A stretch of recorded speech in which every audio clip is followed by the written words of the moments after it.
नमस्ते। आज हम कानून की दुनिया के एक ऐसे शब्द पर गौर करने वाले हैं जो किसी भी समझौते को आप कह सकते हैं कानूनी शक्ल देने के लिए बेहद जरूरी है। प्रतिफल मतलब कंसिडरेशन। ये शब्द भारतीय अनुबंध अधिनियम 1872 की जान है, ऐसा कह सकते हैं। हाँ बिल्कुल। हमारे पास बिजनेस लॉ की टेक्स्ट बुक के कुछ जरूरी हिस्से हैं जो इस कॉन्सेप्ट को समझाते हैं, और हमारा मकसद है ये समझना कि आखिर ये प्रतिफल भला क्या है। क्यों इसके बिना कोई कॉन्ट्रैक्ट वो कॉन्ट्रैक्ट नहीं माना जाता, इसके पीछे के नियम क्या हैं, और हाँ, क्या ऐसे भी रास्ते हैं जहां बिना किसी लेन देन के भी वादे कानूनी तौर पर निभाए जा सकते हैं। चलिए इस गुत्थी को सुलझाते हैं। बिल्कुल। प्रतिफल को अक्सर आसान भाषा में कुछ के बदले कुछ या क्विड प्रो क्वो कहते हैं। क्विड प्रो क्वो, हाँ। ये वो चीज है जो दो पार्टियों के बीच हुए वादे को मतलब हवा-हवाई बात से आगे ले जाकर एक कानूनी रिश्ते में बदल देती है। अच्छा। आप कह सकती हैं कि ये वो सीमेंट है जो एक समझौते की ईंटों को जोड़कर उसे एक मजबूत लागू करने लायक अनुबंध यानी कॉन्ट्रैक्ट बनाता है। बिना इसके ज्यादातर वादे सिर्फ वादे रह जाते हैं, कानून की नजर में उनकी कोई खास अहमियत नहीं होती। तो कानूनी भाषा में से कैसे समझाया गया है? धारा 2D कुछ इस तरह कहती है। थोड़ी सी कानूनी लगेगी शायद, पर मतलब साफ है। हाँ बताइए। जब वादा करने वाले की इच्छा पर वादा पाने वाला या कोई और व्यक्ति कुछ कर चुका है या करने से परहेज कर चुका है, या कुछ करता है या करने से परहेज करता है, या भविष्य में कुछ करने या न करने का वादा करता है, तब ऐसा काम, परहेज या वादा उस वादे के लिए प्रतिफल कहलाता है। इसे अगर हम तोड़कर देखें तो मतलब सीधा है। एक पार्टी जो वादा कर रही है प्रोमाइजर, उसकी इच्छा पर या उसके कहने पर दूसरी पार्टी प्रोमिसी या कोई और व्यक्ति, कोई और भी। अच्छा। हाँ, या तो कोई काम करता है या कोई काम करने से रोकता है या ऐसा करने का वादा करता है। यही काम या काम से रुकना या उसका वादा पहली पार्टी के वादे की कीमत है। बस यही प्रतिफल है। हाँ, जैसे अगर मैं अपनी पुरानी कार आपको 1 लाख रुपए में बेचने का वादा करता हूं, तो मेरा कार देने का वादा आपके लिए प्रतिफल हुआ। और आपका 1 लाख देने का वादा मेरे लिए? हाँ, और आपका 1 लाख देने का वादा मेरे लिए प्रतिफल है। ये एक सौदा है, पर यह हमेशा पैसे के बारे में नहीं होता है ना? बिल्कुल नहीं। मिसा वर्सेस करी नाम का एक पुराना अंग्रेजी केस है, उसमें बड़ा अच्छा समझाया गया था। अच्छा। कानून की नजर में एक मूल्यवान प्रतिफल का मतलब है या तो वादा करने वाले को कोई फायदा, कोई अधिकार या लाभ मिल रहा हो, या फिर वादा पाने वाले ने कोई जिम्मेदारी उठाई हो, कोई नुकसान सहा हो, या किसी काम को करने से खुद को रोका हो। मतलब एक तरफ फायदा तो दूसरी तरफ कोई बोझ या नुकसान। एग्जैक्टली। दोनों पार्टियों को कुछ मिलना या देना होता है, वो चाहे कुछ करना हो या कुछ न करना। इसे उदाहरण से समझते हैं। मान लीजिए अजय भुवन से कहता है कि अगर तुम चैतन्य को 1 महीने के उधार पर माल बेचोगे तो मैं गारंटी देता हूं कि पैसा मिल जाएगा। यहाँ भुवन का चैतन्य को उधार पर माल बेचना, ये एक काम करना है।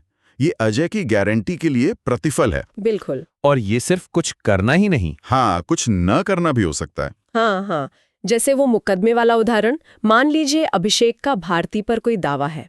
अभिषेक भारती से वादा करता है कि वो उस पर मुकदमा नहीं करेगा अगर भारती उसे 1 लाख रुपए दे दे। ठीक है।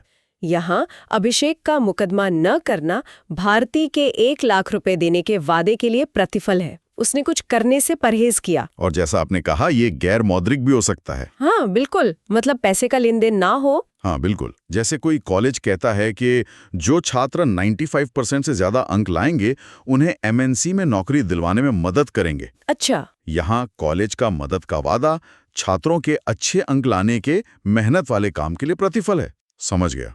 सही कहा। लेकिन बात यह है कि हर लेन देन या हर वादा अपने आप में प्रतिफल नहीं बन जाता। कानून कहता है कि एक प्रतिफल को वैध यानी वैलिड होने के लिए कुछ शर्तें पूरी करनी होंगी। शर्तें? हाँ, ये शर्तें ही तय करती हैं कि समझौता लागू हो सकता है या नहीं। अच्छा, तो ये शर्तें क्या हैं? मतलब कौन सी कसौटी पर परखा जाता है इसे?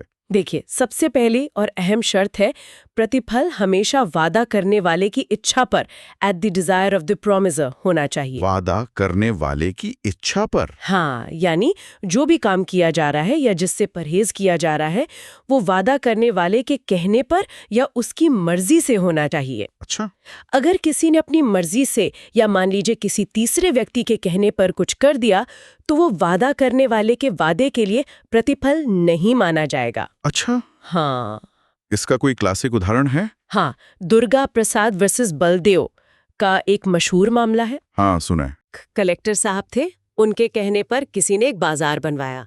अब उस बाजार के दुकानदारों ने बनाने वाले को कमीशन देने का वादा कर दिया। अच्छा, बाद में वादा किया है। हाँ, बाद में जब कमीशन नहीं दिया तो कोर्ट ने कहा कि भाई दुकानदारों ने कमीशन देने का जो वादा किया था उसके बदले उन्हें बनाने वाले से सीधे तौर पर कुछ नहीं मिला, क्योंकि बाजार तो कलेक्टर के कहने पर बना था ना, दुकानदारों के कहने पर नहीं। ओहो, इसलिए दुकानदारों का वादा बिना प्रतिफल के था, वो बाध्य नहीं थे। समझ गया।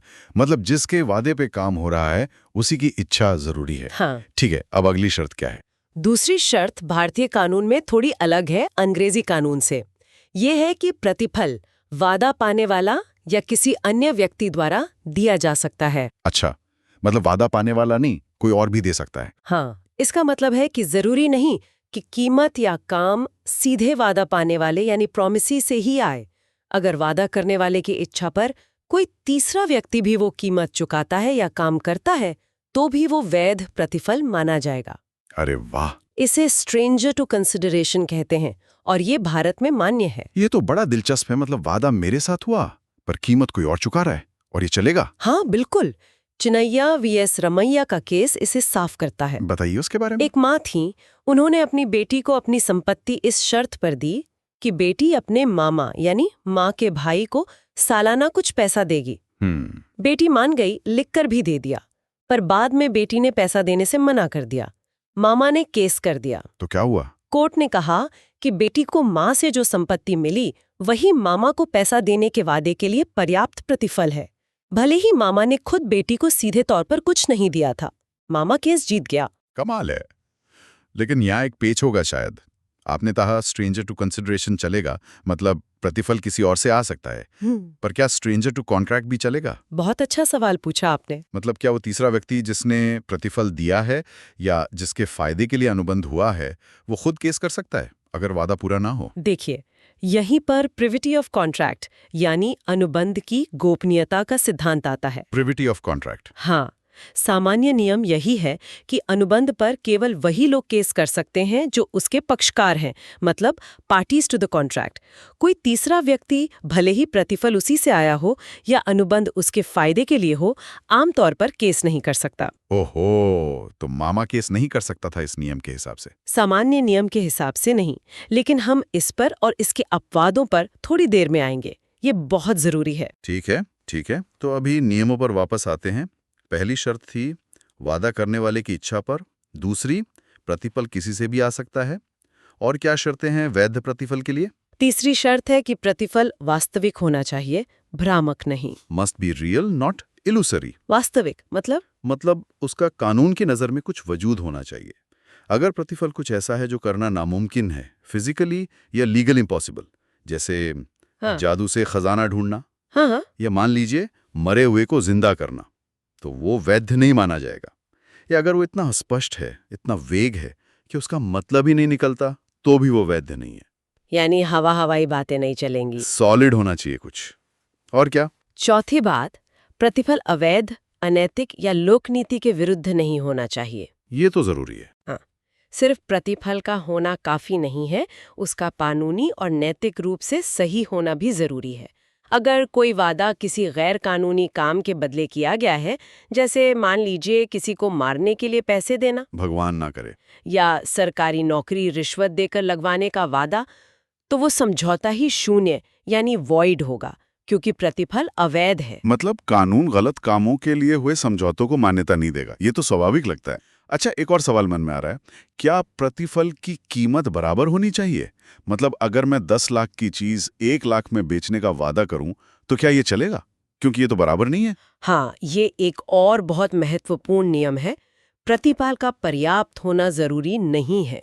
पर्याप्त होना जरूरी नहीं। नहीं, कानून ये नहीं देखता कि जो लेन देन हो रहा है वो बाजार भाव के हिसाब से बराबर है या नहीं। कानून के लिए बस इतना काफी है कि कुछ के बदले कुछ दिया जा रहा है, उसकी नजर में उसका कुछ मूल्य हो। अच्छा। आटिया अपनी मर्जी से सौदा करने के लिए स्वतंत्र हैं। सेक्शन 25 का स्पष्टीकरण 2 भी यही कहता है। तो आपका 10 लाख की चीज 1 लाख में बेचने का वादा बिल्कुल वैध हो सकता है, सिर्फ कीमत कम होने की वजह से वो अवैध नहीं होगा। लेकिन इसमें एक गड़बड़ भी तो हो सकती है। क्या पता किसी ने दबाव डालकर, डरा धमकाकर सस्ता सौदा करवाया हो। बिल्कुल सही पॉइंट है आपका। कानून ये जरूर देखता है कि सहमति स्वतंत्र थी या नहीं, फ्री कंसेंट थी या नहीं। हाँ।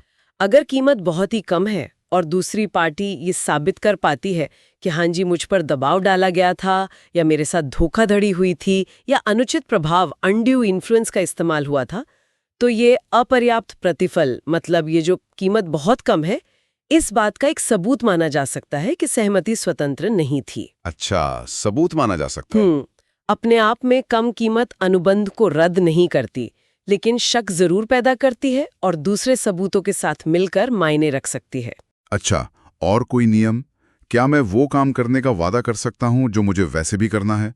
जैसे अगर कोई पुलिस अफसर को कहे कि भाई केस सुलझा दो तो इनाम दूंगा, क्या ये प्रतिफल होगा? नहीं, ये वैध प्रतिफल नहीं होगा। अगला नियम यही है, प्रतिफल वो काम नहीं हो सकता जिसे करने के लिए व्यक्ति पहले से ही कानूनी रूप से बाध्य है। Not performance of what one is legally bound to perform. मतलब जो आपकी ड्यूटी है वो करने का वादा नया प्रतिफल नहीं है। बिल्कुल। अगर कोई व्यक्ति वही काम करने का वादा करता है जिसे करने के लिए वो कानूनन या किसी पिछले अनुबंध के तहत पहले से ही बाध्य है, तो वो वादा एक नए अनुबंध के लिए वैध प्रतिफल नहीं माना जाएगा। पुलिस अफसर का काम केस सुलझाना है, उसके लिए अलग से इनाम का वादा लागू नहीं होगा। लेकिन अगर वो अपनी ड्यूटी से बढ़कर कुछ करे तो, मान लीजिए कोई खास मेहनत करे जो उसकी सामान्य ड्यूटी में नहीं आती। हाँ, ये अच्छा पॉइंट है। अगर कोई व्यक्ति अपनी कानूनी या अनुबंधीय जिम्मेदारी से ज्यादा कुछ करने का वादा करता है तो वो अतिरिक्त काम एक अच्छा प्रतिफल हो सकता है, बशर्ते वो अस्पष्ट ना हो और लोक नीति के विरुद्ध ना हो। ठीक है, और ये प्रतिफल कब दिया जा सकता है? क्या ये सिर्फ भविष्य का वादा हो सकता है, जैसे मैं पैसे दूंगा आप सामान देंगे, या पहले का किया हुआ काम भी चलेगा? नहीं, ये तीनों समय का हो सकता है। प्रतिफल भूत, वर्तमान या भविष्य, पास्ट, प्रेजेंट और फ्यूचर का हो सकता है। तीनों कैसे? देखिए, वर्तमान, प्रेजेंट एग्जीक्यूटेड, जब वादा और काम साथ साथ हों, जैसे दुकान से नकद सामान खरीदना, आपने पैसे दिए, उसने सामान दिया, काम पूरा, इसे निष्पादित प्रतिफल कहते हैं। भविष्य, फ्यूचर एग्जीक्यूटरी, जब दोनों तरफ से भविष्य में कुछ करने का वादा हो, जैसे मैं अगले महीने आपको माल सप्लाई करने का वादा करती हूँ और आप डिलीवरी पर पेमेंट करने का वादा करते हैं। दोनों वादे हैं, काम भविष्य में होगा, इसे निष्पाद्य प्रतिफल कहते हैं। भूत, पास्ट, ये भारतीय कानून में मान्य है जो अंग्रेजी कानून से अलग है। अच्छा, भूत वाला कैसे? अगर किसी ने वादा करने वाले के अनुरोध पर पहले कोई काम कर दिया था, अनुरोध पर, हाँ, और बाद में वादा करने वाले ने उस पहले किए गए काम के बदले कुछ देने का वादा किया, तो वो पिछला काम भी वैध प्रतिफल माना जाएगा।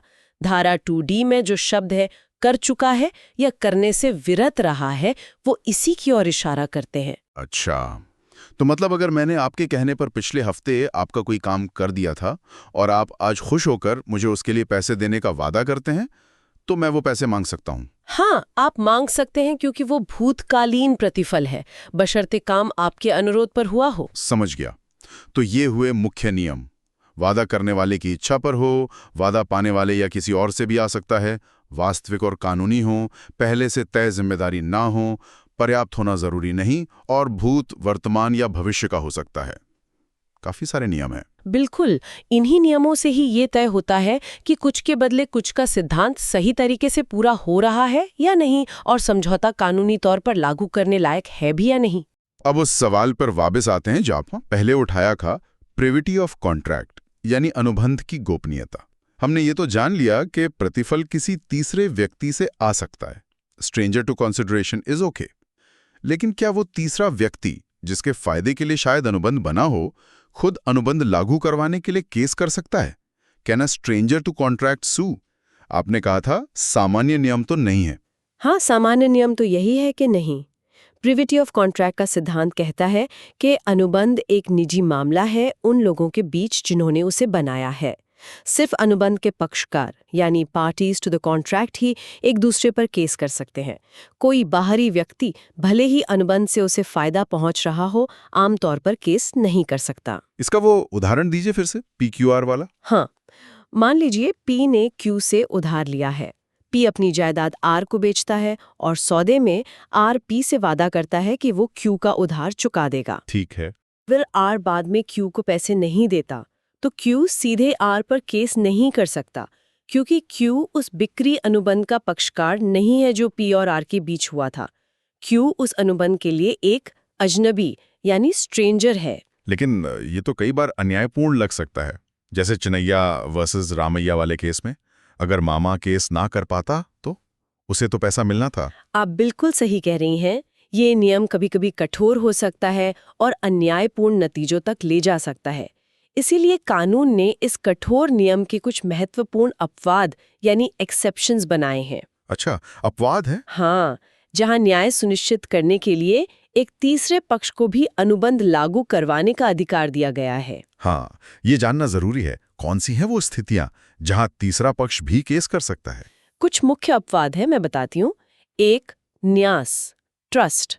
अगर अनुबंध के जरिए किसी संपत्ति का ट्रस्ट बनाया जाता है किसी लाभार्थी यानी बेनिफिशियरी के फायदे के लिए, तो वो लाभार्थी ट्रस्टी पर केस कर सकता है अपना हक लेने के लिए, भले ही वो मूल अनुबंध का पक्षकार ना हो। जैसे बच्चों की पढ़ाई के लिए कोई ट्रस्ट बने तो बच्चे हक मांग सकते हैं? बिल्कुल। 2, पारिवारिक समझौता, फैमिली सेटलमेंट। अगर परिवार के सदस्यों के बीच संपत्ति या गुजारे भत्ते को लेकर कोई लिखित समझौता होता है, तो जिन सदस्यों के फायदे के लिए वो समझौता हुआ है वे उसे लागू करवा सकते हैं, भले ही वे सीधे तौर पर समझौते के पक्षकार न रहे हों। जैसे वो माँ वाला उदाहरण, जिसे भाई भत्ता देने का वादा करे। हाँ। 3, स्वीकृति या विबंधन, एक्नॉलेजमेंट और एस्टॉपल। अगर अनुबंध का एक पक्षकार जैसे आर ऊपर वाले उदाहरण में तीसरे पक्ष क्यू को जता देता है या मान लेता है अपने व्यवहार से या शब्दों से कि हाँ, मैं तुम्हारा पैसा देने के लिए बाध्य हूँ। अच्छा, मतलब आर खुद क्यू को बोल दे? हाँ, जैसे आर क्यू को बता दे कि पी से मिले पैसों में से मैं तुम्हारा उधार चुकाऊंगा, तो फिर आर मुकर नहीं सकता और क्यू उस पर केस कर सकता है। इसे एस्टॉपल कहते हैं। वो अपनी बात से पलट नहीं सकता। समझ गया। 4, भूमि से जुड़ा अनुबंध, covenant running with the land. जमीन से जुड़े कुछ अधिकार और दायित्व उस जमीन के साथ चलते हैं। अगर कोई व्यक्ति ऐसी जमीन खरीदता है जिस पर कुछ शर्तें लागू होने की उसे जानकारी है, नोटिस है, तो उन शर्तों को लागू करवाने का अधिकार रखने वाला व्यक्ति, भले ही वो मूल अनुबंध का पक्ष न हो, नए मालिक पर भी केस कर सकता है। मतलब जमीन की शर्तें नए मालिक पर भी लागू होंगी? अगर उसे पता था तो हाँ। और 5, एजेंट के माध्यम से अनुबंध, कॉन्ट्रैक्ट्स थ्रू एन एजेंट। ये तो सीधा है। अगर एजेंट अपने मालिक प्रिंसिपल की ओर से अनुबंध करता है तो मालिक उस अनुबंध को लागू कर सकता है। वो पार्टी माना जाता है। तो ये अपवाद दिखाते हैं कि कानून सिर्फ नियमों से नहीं बंधा है, बल्कि जरूरत पड़ने पर न्याय के लिए रास्ता भी बनाता है। ये अच्छी बात है। बिल्कुल। अब सबसे बड़े सवाल पर आते हैं। हमने शुरू में कहा नो कंसिडरेशन नो कॉन्ट्रैक्ट, बिना प्रतिफल कोई अनुबंध नहीं। ये नियम सेक्शन 25 में भी है।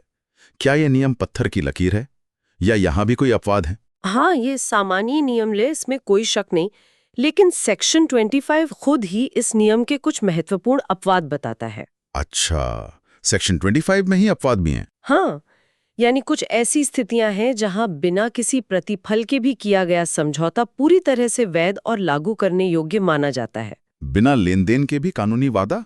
ये कौन सी खास स्थितियां हैं? बड़ी दिलचस्प होंगी ये तो। हाँ है। पहली है प्राकृतिक प्रेम और स्नेह, नेचुरल लव एंड अफेक्शन। ये सेक्शन 25 क्लॉज 1 में है। प्यार और स्नेह कानून में? हाँ, लेकिन शर्तें हैं। अगर कोई समझौता निकट संबंधियों के बीच हुआ हो, जैसे पति पत्नी, पिता पुत्र, भाई बहन, उनके बीच के प्राकृतिक प्रेम और स्नेह की वजह से हुआ हो, लिखित रिटन में हो और कानून के तहत पंजीकृत रजिस्टर्ड हो। ओह, इतनी सारी शर्तें, लिखित और रजिस्टर्ड भी? हाँ, ये चारों शर्तें पूरी होनी चाहिए। तब वो बिना प्रतिफल के भी वैध होगा। जैसे एक पति अपनी पत्नी को प्यार और स्नेह के कारण अपनी कुछ कमाई नियमित रूप से देने का एक रजिस्टर्ड वादा करता है, तो ये लागू होगा। अच्छा, मतलब रिश्ते और प्यार की भी कानूनी अहमियत है, पर औपचारिकताएं मतलब लिखना और रजिस्टर करना ये सब जरूरी है। ठीक है, और क्या है? दूसरा है भूतकालीन स्वैच्छिक सेवाओं के लिए मुआवजा, compensation for past voluntary services. हाँ, ये सेक्शन 25 क्लॉज 2 में है। पिछली मर्जी से की गई सेवा का मुआवजा, ये क्या है? अगर किसी ने अपनी मर्जी से मतलब वॉलंटियरली बिना किसी के कहे किसी दूसरे के लिए कुछ अच्छा काम किया है या ऐसा कुछ किया है जो दूसरा कानूनी तौर पर करने के लिए बाध्य था, और बाद में वो दूसरा व्यक्ति उस काम के बदले मुआवजा देने का वादा करता है, तो ये वादा बिना किसी नए प्रतिफल के भी लागू होगा। उदाहरण? जैसे मान लीजिए आपका बटुआ खो गया, किसी अनजान व्यक्ति को मिला और उसने ईमानदारी से आपको लौटा दिया। आपने खुश होकर उसे 5,000 रुपए इनाम देने का वादा किया। हाँ, कर सकता हूँ। अब ये वादा आपको निभाना पड़ेगा, भले ही बटुआ लौटाना शायद उसकी कानूनी ड्यूटी न रही हो और आपने लौटाने के लिए पहले कहा भी नहीं था। आपकी बाद की प्रॉमिस काफी है। मतलब बाद में की गई थैंक यू वाली प्रॉमिस भी कानूनी हो सकती है, अगर वो पहले की स्वैच्छिक सेवा के लिए हो। दिलचस्प। बिल्कुल। तीसरा है समय बाधित ऋण के भुगतान का वादा, प्रॉमिस टू पे टाइम बार्ड डेट। ये सेक्शन 25 क्लॉज 3 में है। टाइम बार्ड डेट मतलब वो कर्ज जिससे वसूलने का टाइम निकल गया हो। हाँ बिल्कुल, अगर किसी कर्ज को वसूलने की कानूनी सीमा लिमिटेशन पीरियड खत्म हो चुकी है और वो कर्ज टाइम बार्ड हो गया है, जिसे अब कानूनी तौर पर वसूला नहीं जा सकता। हाँ, लेकिन फिर भी कर्जदार उस कर्ज को या उसके किसी हिस्से को चुकाने का लिखित वादा करता है और उस पर दस्तखत करता है, तो ये नया वादा बिना किसी नए प्रतिफल के भी वैध होगा। अरे, यानी पुराने कानूनी तौर पर खत्म हो चुके कर्ज को भी लिखित वादे से जिंदा किया जा सकता है। हाँ, किया जा सकता है। उस लिखित वादे के आधार पर केस फाइल हो सकता है। अच्छा, और भी अपवाद? हाँ, कुछ और भी हैं। जैसे एजेंसी बनाने के लिए प्रतिफल जरूरी नहीं है, ये सेक्शन 185 कहता है। एजेंट बनाने के लिए कंसिडरेशन नहीं चाहिए? नहीं। और जो उपहार वास्तव में दिए जा चुके हैं, मतलब कंप्लीटेड गिफ्ट्स, उन पर भी बिना प्रतिफल कोई अनुबंध नहीं का नियम लागू नहीं होता। आप दिया हुआ तोहफा ये कहकर वापस नहीं मांग सकते कि बदले में कुछ मिला नहीं। जाहिर सी बात है, गिफ्ट तो गिफ्ट है। हाँ, और कुछ तरह के निक्षेप, बेलमेंट, जैसे आप बिना किसी शुल्क के किसी दोस्त का सामान अपने पास सुरक्षित रखने का वादा करते हैं, वो भी बिना प्रतिफल के वैध हो सकते हैं। सेक्शन 148 में इसका जिक्र है। और वो दान पुण्य के वादों का क्या? चैरिटी प्रॉमिसेस, अगर कोई मंदिर या अस्पताल बनाने के लिए दान का वादा करे पर बाद में दे नहीं। हाँ, दान के मामले में स्थिति थोड़ी अलग है। सामान्यतः दान का वादा लागू नहीं होता क्योंकि प्रतिफल नहीं होता, लेकिन अगर दान देने के वादे पर भरोसा करके वादा पाने वाले ने कोई जिम्मेदारी उठा ली है, जैसे मान लीजिए मंदिर कमेटी ने दान के वादे के आधार पर कारीगरों को लगा दिया, निर्माण का ठेका दे दिया, कर्जा ले लिया। हाँ, मतलब उन्होंने वादे पर एक्ट कर लिया। हाँ, उस वादे पर निर्भर होकर कोई लायबिलिटी उठा ली, तो फिर दान देने वाले को अपना वादा निभाना पड़ सकता है। एक केस था केदारनाथ बनाम गोरी मोहम्मद, उसमें ऐसा ही हुआ था। इसे प्रॉमिसरी एस्टॉपल के सिद्धांत से भी जोड़कर देखा जाता है। अच्छा, तो ये सब अपवाद हैं जहां बिना प्रतिफल के भी बात बन सकती है। हाँ, ये खास परिस्थितियां हैं। तो कुल मिलाकर आज हमने समझा कि प्रतिफल अनुबंध की नींव है, कुछ के बदले कुछ का सीधा सा सिद्धांत। ये वादा करने वाले की मर्जी पर होना चाहिए, किसी से भी आ सकता है, भले ही वो पार्टी ना हो। असली और कानूनी होना चाहिए, और इसकी कीमत का बराबर होना जरूरी नहीं है, बस कुछ मूल्य होना चाहिए। बिल्कुल। और हमने देखा कि सामान्य नियम यह है कि केवल अनुबंध के पक्षकार ही केस कर सकते हैं, प्रिविटी ऑफ कॉन्ट्रैक्ट। लेकिन न्याय के लिए इसके महत्वपूर्ण अपवाद भी हैं, जैसे ट्रस्ट या पारिवारिक समझौते या स्वीकृति। और सबसे आखिर में सेक्शन 25 उन खास हालात को बताता है जहां बिना प्रतिफल कोई अनुबंध नहीं का नियम लागू नहीं होता, जहां बिना लेन देन के भी वादे कानूनी तौर पर लागू हो सकते हैं, जैसे प्रेम और स्नेह में किया गया रजिस्टर्ड वादा, या पुरानी स्वैच्छिक सेवा का मुआवजा देने का लिखित वादा, या टाइम बार्ड डेट चुकाने का वादा। सही। ये सारे नियम और अपवाद मिलकर भारतीय अनुबंध कानून को एक व्यावहारिक और संतुलित ढांचा देते हैं। एक तरफ ये व्यापार और समझौतों में निश्चितता लाते हैं, प्रेडिक्टेबिलिटी लाते हैं, तो दूसरी तरफ खास परिस्थितियों में लचीलापन और न्याय भी सुनिश्चित करते हैं। ये वाकई दिलचस्प है। कि कानून सौदे की कीमत पर, उसकी पर्याप्तता पर ज्यादा ध्यान नहीं देता, बस ये देखता कि सौदा हुआ है या नहीं, कुछ लेन देन है या नहीं। हाँ, और ये सोचने वाली बात है ना? अगर अदालतें हर सौदे की पर्याप्तता या फेयरनेस जांचने लगती, तो क्या रोजमर्रा के लाखों अनुबंध इतनी आसानी से हो पाते? शायद ये पार्टियों की अपनी समझ और स्वतंत्रता का सम्मान है कि वे अपने लिए क्या सही समझते हैं, जब तक कि कोई धोखा या दबाव ना हो। हाँ, ये भी एक दृष्टिकोण है। और दूसरी तरफ प्रिविटी के अपवाद और सेक्शन 25 के अपवाद दिखाते हैं कि जब नियम अपने आप में अन्याय की ओर ले जा रहे हों, तो कानून कैसे रास्ता निकालता है ताकि सही हकदार को उसका हक मिल सके। ये संतुलन ही शायद कानून की खूबसूरती है, इस पर विचार किया जा सकता है। बिल्कुल। इन कानूनी पहलुओं को इतने साफ तरीके से समझने में मदद के लिए आपका बहुत बहुत धन्यवाद।